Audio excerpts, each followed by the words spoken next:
High student, welcome to learning. তো আমাদের human digestive সিস্টেমের যে শর্ট কোশ্চেন চলছিল, এটা তার নেক্সট ক্লাস। মনে হচ্ছে লেখাটা আর একটু বড় করলে সুবিধা হতো। অসুবিধা হবে না, তোমাদের পুরোপুরি স্পষ্ট বোঝা যাবে এবং ক্লাসটা অবশ্যই করো, তারপরে পিডিএফও পেয়ে যাবে। আই থিঙ্ক কোনো অসুবিধা হবে না। তো হিউম্যান ডাইজেস্টিভ সিস্টেমের যে শর্ট কোশ্চেনগুলো চলছিল, এটা তার নেক্সট ক্লাস। তো প্রত্যেকের ক্লাসগুলো দেখো, আশা করি তোমাদের এগুলো হেল্প হবে। বলছে which of the following enzyme carries out the initial step in the digestion of milk in human। তো একটা জিনিস মনে রাখবে, হিউম্যানের ক্ষেত্রে আমাদের যে মিল্কের যে প্রোটিন আছে সেটাকে ডাইজেশন করতে হেল্প করে প্রথমে কে? পেপসিন।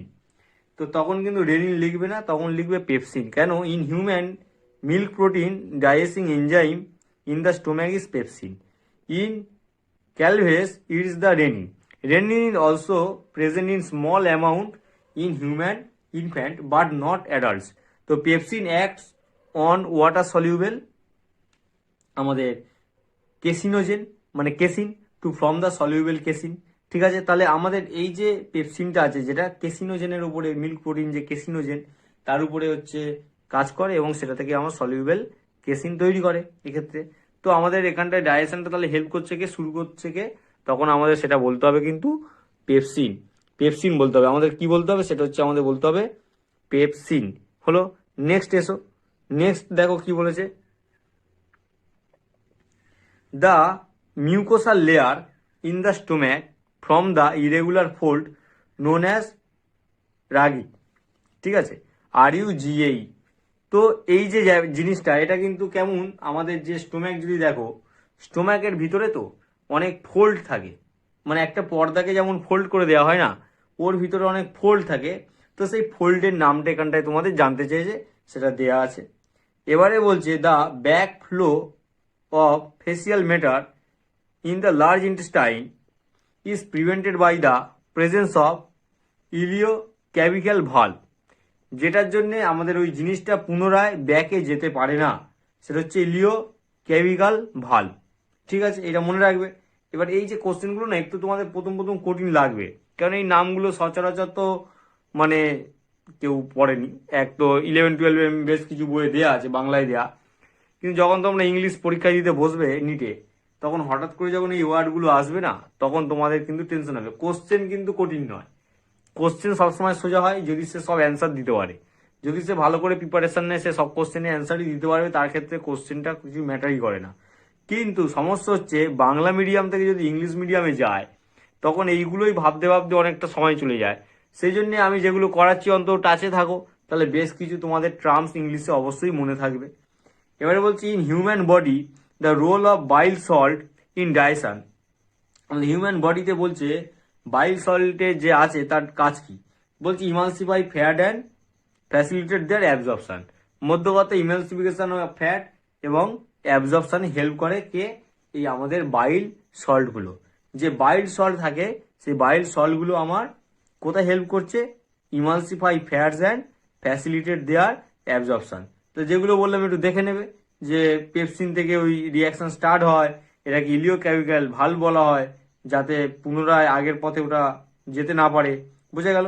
আর কি আমাদের human body role of bile salt, তো সেটা কি কাজে লাগে? Emulsifies the fat, emulsification of fat যাই বলো না কেন, অ্যান্ড ফেসিলিটেট দেয়ার অ্যাবজর্পশন। তাই তাদের অ্যাবজর্ব করার ক্ষেত্রেও কিন্তু আমাদের বাইলের কিন্তু খুব গুরুত্বপূর্ণ একটা রোল আছে। বুঝতে পারলে? নেক্সট দেখো, নেক্সট স্লাইডে কি কি আছে বলছে। Vitamin necessary for normal functioning of liver, clotting of blood and preventing the haemorrhage. বলছে এমন একটা ভিটামিন যেটা কি কি কাজ করছে? Functioning of liver, clotting of blood and preventing the haemorrhage. সেটা হচ্ছে ফাইলোকুইনন। আমাকে বলবে এই যে ফাইলোকুইনন, এটা কোন ভিটামিনের কেমিক্যাল নাম? অবশ্যই কমেন্ট করে জানাবে, তাহলে বুঝতে পারবো যে তোমরা ভিডিওগুলো দেখছো। ঠিক আছে, বলছে ভিটামিন তাহলে necessary for normal functioning of liver, clotting of blood and preventing haemorrhage. সেটা কি নাম? আমার ফাইলোকুইনন। এবারে বলছে নেক্সট দেখো, the best source of vitamin B1। সেটা হচ্ছে যে কোনো হুইটে যদি দেখো প্রচুর পরিমাণে ভিটামিন B1 থাকবে। তো এটা ইজি কোশ্চেন। এটা বলছে trypsinogen is converted into active trypsin by the action of enterokinase. বুঝতে পারছো তো, যখন আমি এন্টেরোকাইনেস দেখাচ্ছিলাম ডট ডট দিয়ে, কোন ক্ষেত্রে কোথা থেকে এন্টেরোকাইনেসটা আছে এবং কি করছে সেটা অবশ্যই তোমরা ফিল করতে পারছো যারা থিওরি ক্লাস করেছো। তাহলে ট্রিপসিনকে, সোজা কথা, ট্রিপসিন যখন রিলিজ করে সেটা অ্যাক্টিভ ফর্মে থাকে না, ওটা ইনঅ্যাক্টিভ ফর্মেই থাকে। তাহলে ট্রিপসিনকে অ্যাক্টিভেট করতে হবে। তো সেই ট্রিপসিনকে অ্যাক্টিভ কে করবে? ট্রিপসিনকে অ্যাক্টিভ করবে এন্টেরোকাইনেস। এই এন্টেরোকাইনেস একবার যদি ট্রিপসিনকে অ্যাক্টিভেট করে দেয়, আদার্স প্রত্যেকটা যে এনজাইমগুলো অ্যাক্টিভলি রিলিজ করেনি তাদেরকে অ্যাক্টিভেট করতে কিন্তু ওই ট্রিপসিনই কিন্তু হেল্প করবে। তাহলে trypsinogen is converted into active trypsin by the action of enterokinase. বলছে in rabbit the digestion of cellulose take place, সেটা হচ্ছে হবে আমার সিকাম। তো এইটা মনে রাখবে, in rabbit digestion of cellulose, সেলুলোজের ডাইজেশন র্যাবিটের কোথায় হয়, তখন মনে রাখবে সেটা সিকামে হয়। তাহলে সেলুলোজের ডাইজেশনটা র্যাবিটের কোথায় হয়? সিকামে হয়। বোঝা গেল? বলছে characteristic of mammalian liver is Glisson capsules and Kupffer cells. তাহলে এই দুটো হচ্ছে আমাদের পাঁচ, মানে অপশানটা এমন করেছিল না, অপশানটা দিইনি এই কারণে, অপশানটা এমন ছিল পুরো পেজটাই চলে যাবে, মানে কোন কোন সেল ইনক্লুডেড আছে আর কি, ঠিক আছে। তো আমাদের ম্যামেলিয়ান লিভারের সাথে তখন এইটাই সব থেকে বেস্ট অপশন ছিল যে গ্লিসন ক্যাপসুলস থাকে আর কুপার সেলস থাকে। গ্লিসন ক্যাপসুলগুলো তো বলেই দিয়েছি যে আমাদের লিভারের লোবিউলসের চারপাশে ওরা থাকে। এবারে বলছে what type of teeth are absence in rabbit. র্যাবিটের ক্ষেত্রে কোন টিথ অ্যাবসেন্স থাকে? র্যাবিটের ক্ষেত্রে কিন্তু আমার ক্যানাইন টিথ অ্যাবসেন্স থাকে। বোঝা গেল? তাহলে র্যাবিটের ক্ষেত্রে কোন টিথ অ্যাবসেন্স থাকে যদি জিজ্ঞেস করা হয়, তাহলে অবশ্যই বলবে র্যাবিটের ক্ষেত্রে ক্যানাইন টিথ থাকে না। এবারে একটা কোশ্চেন ছিল, নিচের কোন অপশনটি ফ্যাট সলিউবেল ভিটামিন। তো আমি পুরোটাই চারটা দিয়ে দিয়েছি যে কে কে আছে fat soluble vitamin, A D E K. তাহলে ফ্যাট সলিউবেল ভিটামিন কোনটা? এ ডি ই কে। আর যদি বলা হয় ওয়াটার সলিউবেল ভিটামিন কোনটা, তখন ভিটামিন বি, ভিটামিন সি। আর বাদবাকি যেটা পড়ে আছে vitamin A, vitamin D, vitamin E, vitamin K, এটা সব ফ্যাট সলিউবেল। এবারে বলছে এটা তাহলে ফ্যাট সলিউবেল হয়ে গেল। এবারে এসো, এই যে ptyalin is inactivated by the component of gastric juice known as HCl। তাহলে টায়ালিন ইজ ইনঅ্যাক্টিভেটেড নয়, এটা একটা গন্ডগোল আছে। টায়ালিন ইজ ইনঅ্যাক্টিভেটেড নয়, ptyalin is activated by the compound of gastric juice known as HCl। Ptyalin is inactivated by, তাহলে টায়ালিনটা তো ইনঅ্যাক্টিভ, মানে টায়ালিন যেটা আছে সেটা অ্যাক্টিভেটেড হচ্ছে কার সাহায্যে? HCl এর সাহায্যে। মানে কোশ্চেনটা একটা ভুল আছে, সেটা হচ্ছে মানে এটা WBJEE থেকে যখন টুকছিলাম তখনই আমার মনে হয়েছিল যে কোশ্চেনটা একটা গন্ডগোল আছে। সেটা টায়ালিন হবে না, এটা হবে আমার পেপসিন যে থাকে না, পেপসিনটা কার সাহায্যে অ্যাক্টিভেটেড হয়? পেপসিনোজেন রিলিজ করে, সেটা অ্যাক্টিভেটেড হয় HCl এর মাধ্যমে। এবারে কোশ্চেনটা ভুল বললেও যে এটা ভুলও ঠিক নয়। আমরা যখন খাবার খাই টায়ালিন তো আমাদের স্যালিভারি থেকে রিলিজ করে, মানে তার ডাইজেশনটা ওখানে শুরু হয়। এবারে ওই খাবারটা যখন আমার স্টোম্যাকে চলে এলো তখন হতে পারে HCl তাকে ইনঅ্যাক্টিভেটেড করে দেয়, ওই টায়ালিনের কাজটাকে বন্ধ করে দেয় কি আমার HCl, সেটা একটা হতে পারে। কিন্তু সব থেকে বেস্ট যেটা হওয়ার কথা, অ্যাকচুয়ালি যেটা দেওয়ার কথা, সেটা হচ্ছে আমার পেপসিনোজেন, যেটা অ্যাক্টিভ পেপসিনে ট্রান্সফার করছে, সেটা আমার এই HCl এর সাহায্যে। বোঝা গেল? এবারে দেখো নেক্সট যেটা আছে, দ্য ল্যাকটোজ হাইড্রোলেস, কি বলছে হাইড্রোলেস, আচ্ছা ল্যাকটোজ ইনটু, মধ্য কথা ল্যাকটোজটাকে যদি তুমি, আচ্ছা ল্যাকটেজ এনজাইম হাইড্রোলেস ল্যাকটেজ এনজাইম হাইড্রোলেস করছে কাকে? ল্যাকটোজকে। কোথায়? গ্লুকোজ এবং গ্যালাক্টোজ। যখন আমি করিয়েছিলাম বলেছিলাম যে ল্যাকটোজ যেটা থাকে না, যেটা আমার মিল্কের যে সুগার, সেটা হচ্ছে আমার ল্যাকটোজ।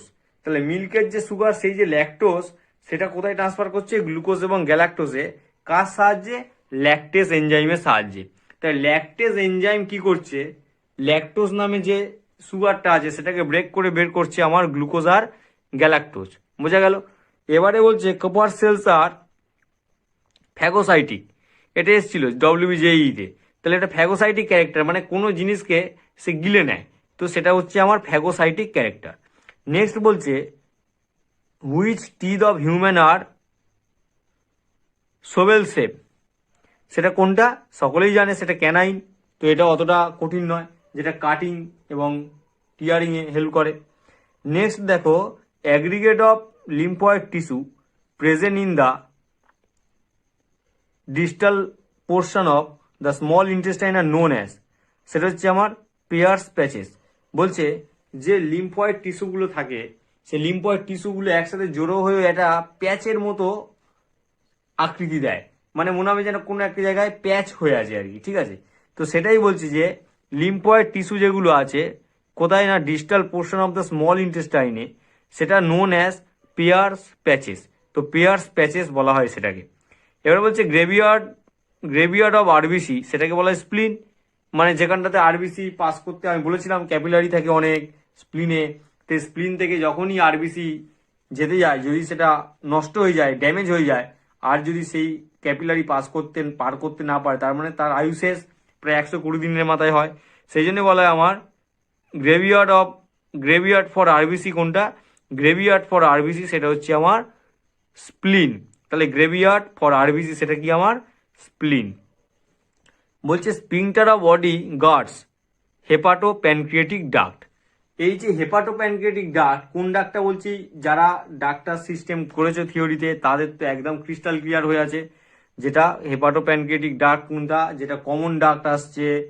কমন ডাক্ট কোত্থেকে এসছে? আবার আমাদের লিভার থেকে আসছে, বাইল আমাদের গল ব্লাডার থেকে আসে, তারা যুক্ত হয়ে হচ্ছে একটা কমন ডাক্ট করেছে। সেই কমন ডাক্ট আবার প্যানক্রিয়েটিক ডাক্টের সাথে অ্যাড হয়েছে, তারপরে তারা তিনটেকে একসাথে বলা হচ্ছে আমার হেপাটো প্যানক্রিয়েটিক ডাক্ট।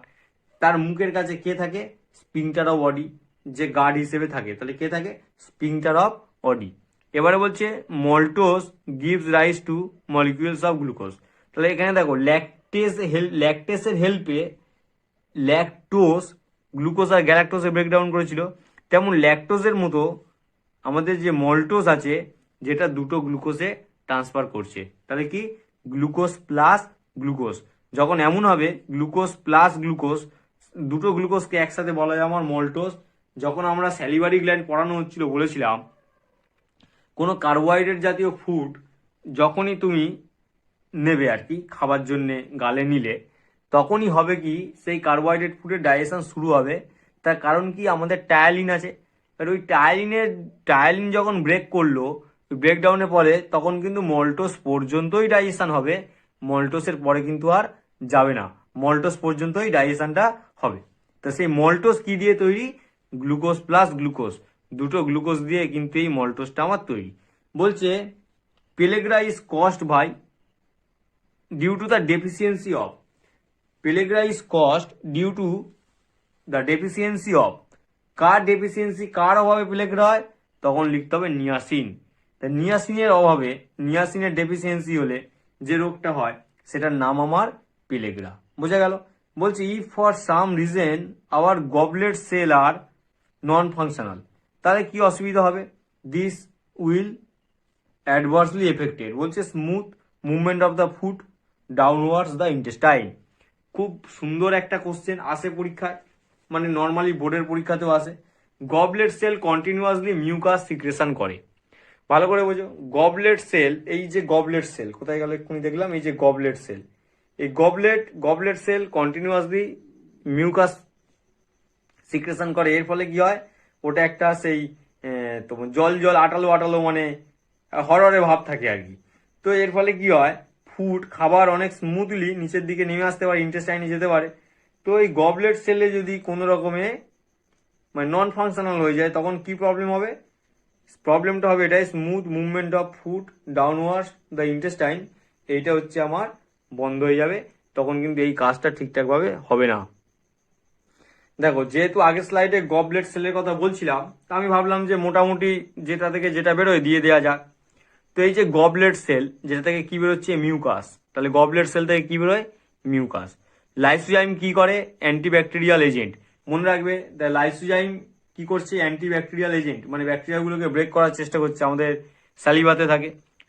এবারে বলছে স্যালিভা কোথা থেকে বেরোচ্ছে, সাবলিঙ্গুয়াল গ্ল্যান্ড থেকে। এবারে সেই দেয় না তোমার, এদিকে থাকবে এ বি সি ডি, ওদিকে 1 2 3 4, মানে এদিকের সাথে এদিকে মেলাও, তখন তুমি এটা করতে পারবে যে স্যালিভা সাবলিঙ্গুয়াল গ্ল্যান্ডের সাথে যুক্ত। আর অক্সিনটিক সেল কি করে, এইচসিএল দেয়। এই চারটে মোস্ট ইম্পর্টেন্ট। লাইসোজাইম কি করে, অ্যান্টিব্যাকটেরিয়াল এজেন্ট। গবলেট সেল কি, মিউকাস প্রোডাকশন করে। স্যালাইভা কি করছে, সাবলিঙ্গুয়াল গ্ল্যান্ডের সাথে যুক্ত। আর অক্সিনটিক সেল কি করে, এটা আমাদের এইচসিএল দিচ্ছে। তাহলে অক্সিনটিক সেল কি করছে, আমাদের এইচসিএল দিচ্ছে।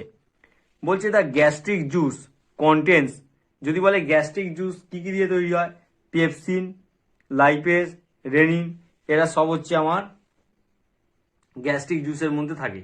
আর কি থাকে আমাদের, which of the following represent all proteolytic enzyme. বলছে প্রোটিওলাইটিং এনজাইম কোনগুলো, অপশন দিয়ে দেয়, তার মধ্যে 3টেই আছে প্রোটিওলাইটিং এনজাইম, সেটা হচ্ছে আমার পেপসিন, ট্রিপসিন, ইরিপসিন। পেপসিন, ট্রিপসিন, ইরিপসিন, বোঝা গেল। বলছে vitamin K deficiency causes bleeding, যদি ভিটামিন কে এর অভাব তাহলে তাহলে ব্লিডিং হলে সেটা থামবে না। এটা খুব ইম্পর্টেন্ট কোশ্চেন যে ভিটামিন ডির অভাবে ব্লিডিং হয়। এবারে বলছে diastema refers to the gap between the teeth, একটু আগেই করিয়েছি, এটাও আমাদের এসছে কোশ্চেন যে ডায়াস্টেমাটা কি, গ্যাপ বিটুইন দ্য টিথ। ক্যানাইনের অ্যাবসেন্সে কি হয়, যে গ্যাপটা তৈরি হয় সেটাকে বলা হয় গ্যাপ বিটুইন দ্য টিথ, সেটাকে বলা হয় আমার ডায়াস্টেমা। বলছে পাইরোলাস প্রেজেন্ট, পাইরোলাস কি করছে আমার, পাইরোলাস হচ্ছে আমার present between stomach and duodenum. পাইরোলাসটা কোথায় আছে, ডিওডিনাম। তাহলে এই যে pylorus is present between stomach and duodenum. এবারে বলছি এলিফ্যান্টের যে টাস্ক একটু আগে করলাম সেটা হচ্ছে আমার ইনসিজার। আর কি বলেছি, vitamin D is produced in human body in skin. তাহলে আমাদের যে স্কিন থাকে সেখানটাতে আমার কি হয়, প্রডিউস হয় ভিটামিন ডি। এবারে বলছে most abundant minerals of animal body, সেটা হচ্ছে আমার ক্যালসিয়াম। কেন প্রচুর পরিমাণে ক্যালসিয়াম আমাদের লাগে, তাহলে এটাও দেখবে ভিটামিন ডি তাহলে স্কিনে হচ্ছে আমাদের অ্যাবান্ড্যান্ট মিনারেল। কোথায় আমাদের কোনটা বেশি আছে, এখানে যে অপশন আছে iron, sodium, potassium, calcium. Calcium হচ্ছে আমাদের বেশি পরিমাণে আছে। এটা দেখে নেবে পাইরোলাস কোনটাকে কোথায় প্রেজেন্ট করছে, পাইরোলাস সেটা হচ্ছে স্টোম্যাক আর ডিওডিনামের মাঝে, বোঝা গেল। এবারে বলছে ডায়াস্টেমাটা কি, সেটা gap between the teeth. Vitamin K ডেফিসিয়েন্সিতে কি হয়, আমাদের যে ব্লিডিংটা হতেই থাকে। আর কি বলছে প্রোটিওলাইটিক এনজাইম কোনটা, পেপসিন, ট্রিপসিন, ইরিপসিন। এই যে আমাদের পেপসিন, ট্রিপসিন আর ইরিপসিন, তো এইগুলো আমার প্রোটিওলাইটিক এনজাইম। তোমরা তাহলে শর্ট কোশ্চেনগুলো করবে, আবার নেক্সট পার্টে আরো অনেকগুলো ডিসকাশন করব। যদি কারোর কোনো অসুবিধা হয় তোমরা অবশ্যই আমাকে কমেন্ট করে জানাবে, আমি চেষ্টা করব সেটা তোমাদের সলভ করে দেওয়ার।